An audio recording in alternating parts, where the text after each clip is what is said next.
Welcome to the Maryland PTAC podcast, Assist and Win, where we showcase client success stories and feature procurement experts to help small business owners.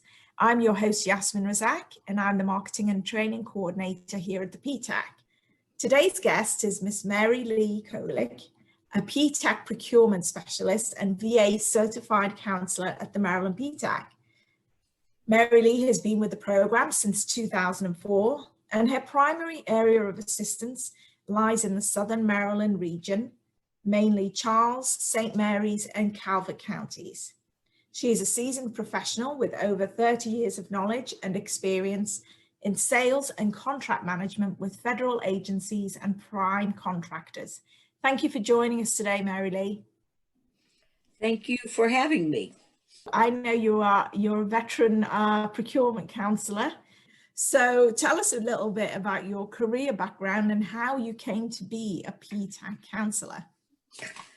Well, back in the day when I was going to school, women who graduated from college had three career paths.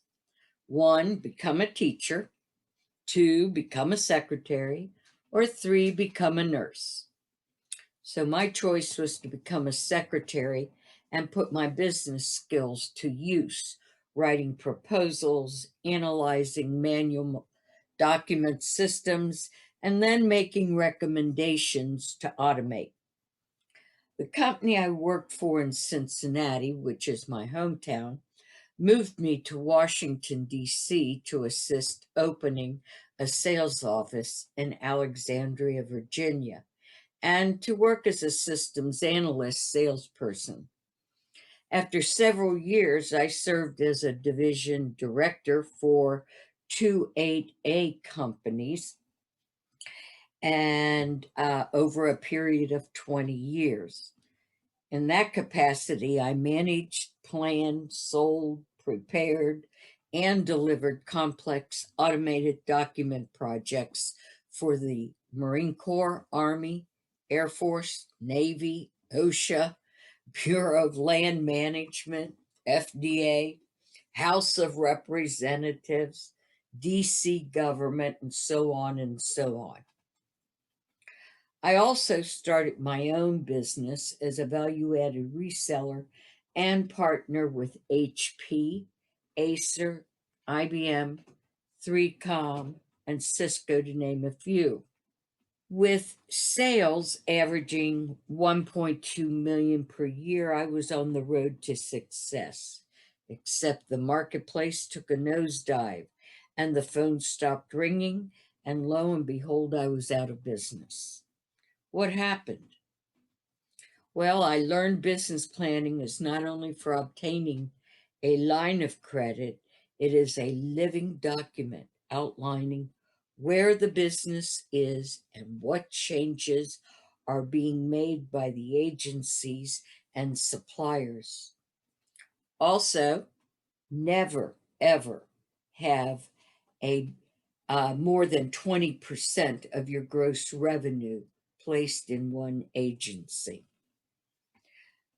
The Maryland SBDC, Small Business Development Center, assisted me with my original business plan when starting up, along with a line of credit.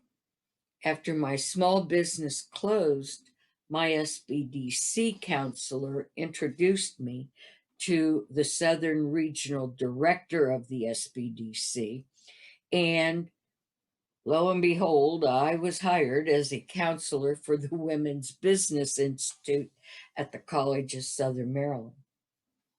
After an opening became available, I worked part-time as a Maryland SBDC counselor, assisting small businesses to start up and how to effectively sell their products and services to the commercial world and to the government. The SBDC in College Park offered me a counseling position with a newly organized Procurement Technical Assistance Program, the PTAC, which is where I am. Pretty impressive background there. It's nice to hear you tell it. because I've worked with you for over 2 years now. And I never knew that was how far back it went, and that back in the day, like you said, there was very limited choice for women's careers. So I'm glad things have progressed. So you've achieved a lot considering, the obstacles against you. So you started at the PTAC. Why is it important for you to help other business owners at the PTAC? Well, based upon my past experience with government contracting, I designed and presented several workshops for the PTAC on how to sell to the federal government, the ABCs of procurement, how to write a winning proposal. Being a procurement specialist for the PTAC is my way of giving back to my community as to what small businesses should or should not do to be successful in contracting with the government. The reward, in my mind, is to see small businesses that I touched win contracts, hire people, and have them mentor other small businesses. So that's pretty much in a nutshell. That's great. That's a huge nutshell and a fantastic reason for helping others. You're also a VA certified counselor. What exactly does that mean? Well, it means that the VA trained me to assist veterans in obtaining verification through the Vets First Verification Program, which is managed by the Center for Verification and Evaluation, better known as CVE, and it extends eligibility for set-asides and sole source contracts to service disabled veteran-owned small businesses and to veteran-owned small businesses. I teach them to learn more about the verification process and how Public Law 109-461 relates to the Veterans First Contracting Program. The Vets First Verification Program affords verified firms owned and controlled by veterans and service-disabled veterans the opportunity to compete for VA set-asides. So I guess in summary, I assist these companies to become verified and understand what being in business is really all about. That's great and very rewarding, I imagine, especially as you are married to a vet. So thank you for doing that. Marine Corps. A Marine Corps, is it? Okay. So you know what that's like and yeah. The challenges that they face. So it's wonderful that we have counselors who are specifically trained to help them. You also teach one of our most popular classes at the PTAC called Secrets of Marketing to the State of Maryland. Whenever we do that class 3 or 4 times a year, it sells out. And it's very, very popular with our clients. What is the main lesson that people who take that class come away with? The state of Maryland is very transparent, believe it or not, and friendly to the business community, small and large. For example, and I'll say this very slowly, the website procurement.maryland.gov contains every link a small or large business needs to get registered and ready to conduct business with the state.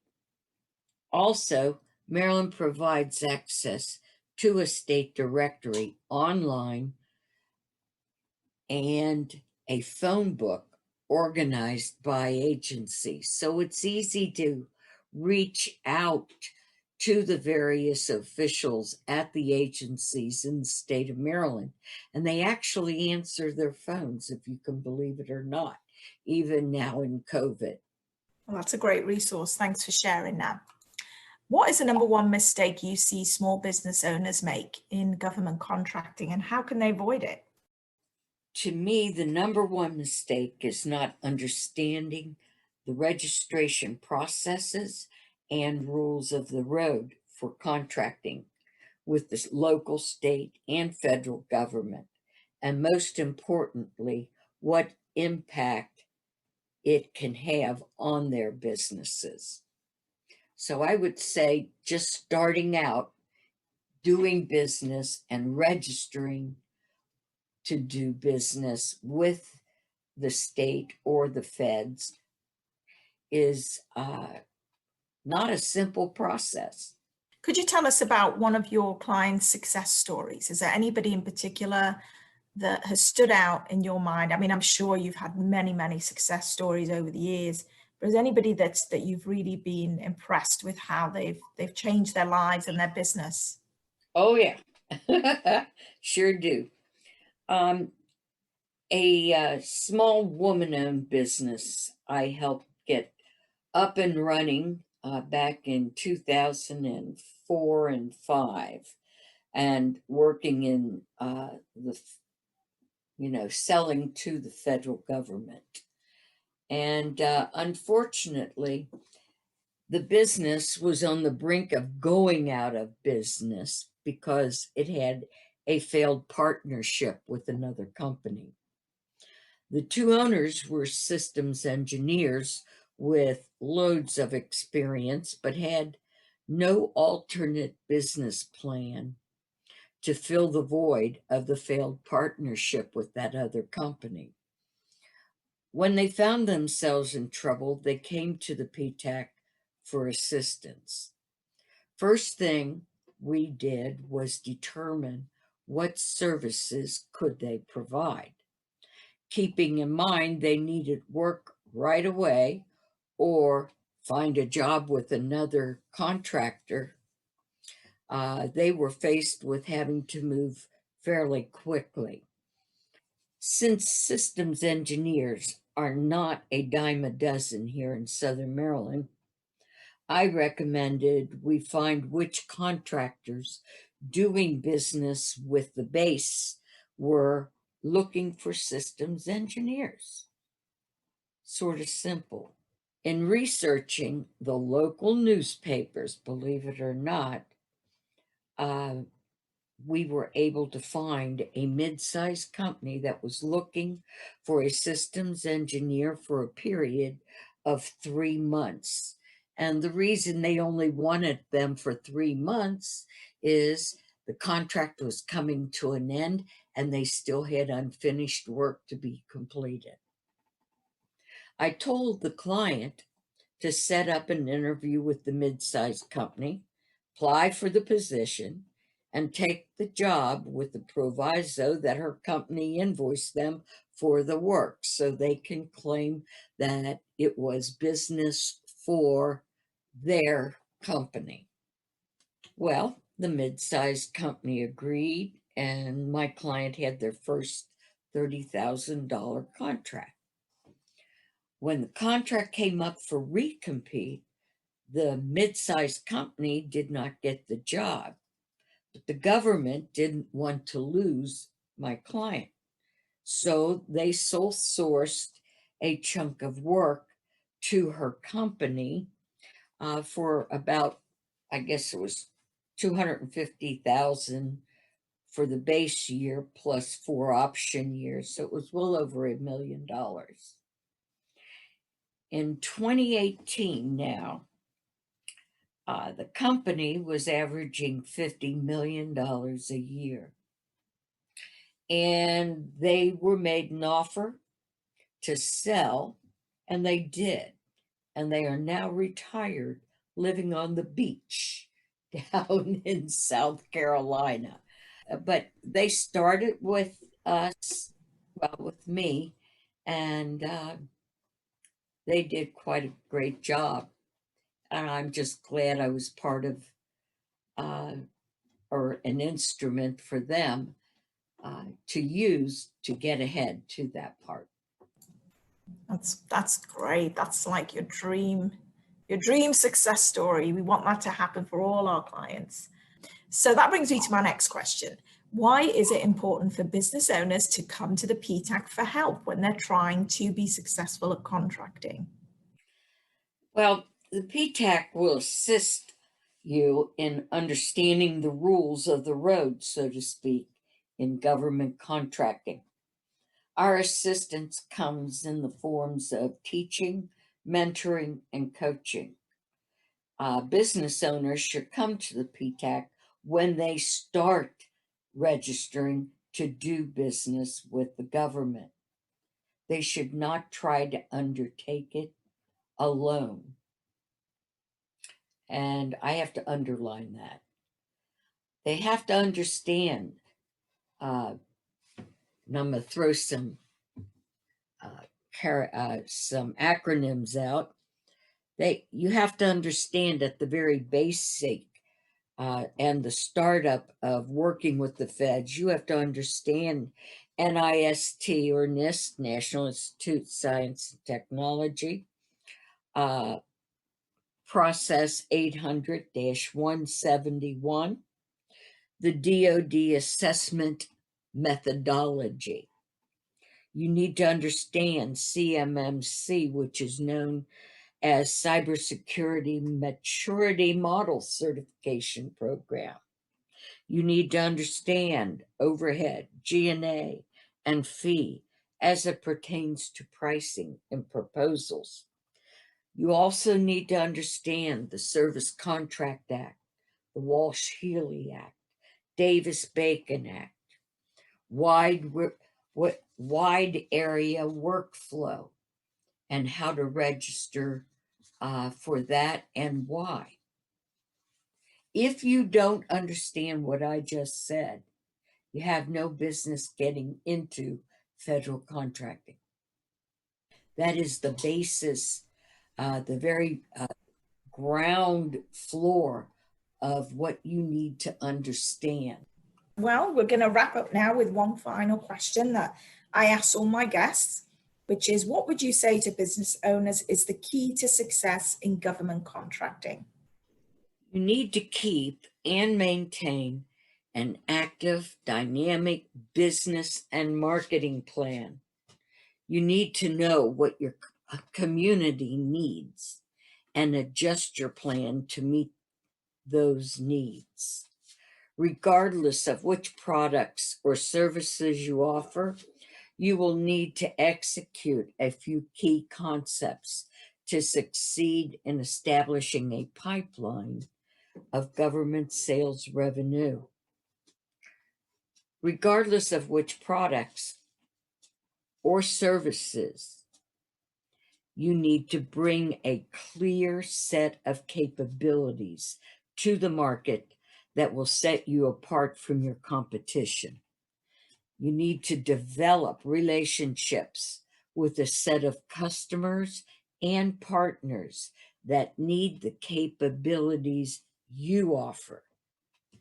You need to establish a contracting strategy to meet those customers through contract vehicles that they prefer, such as Seaport E or a GSA schedule. You also have to leverage the rules of the government market in ways that can give your company a competitive advantage. In essence, you need to remember, hope is not a plan. So don't ever stop planning your work. Thank you so much for sharing your wisdom with us today, Mary Lee. We really do appreciate it. I thank you for having me.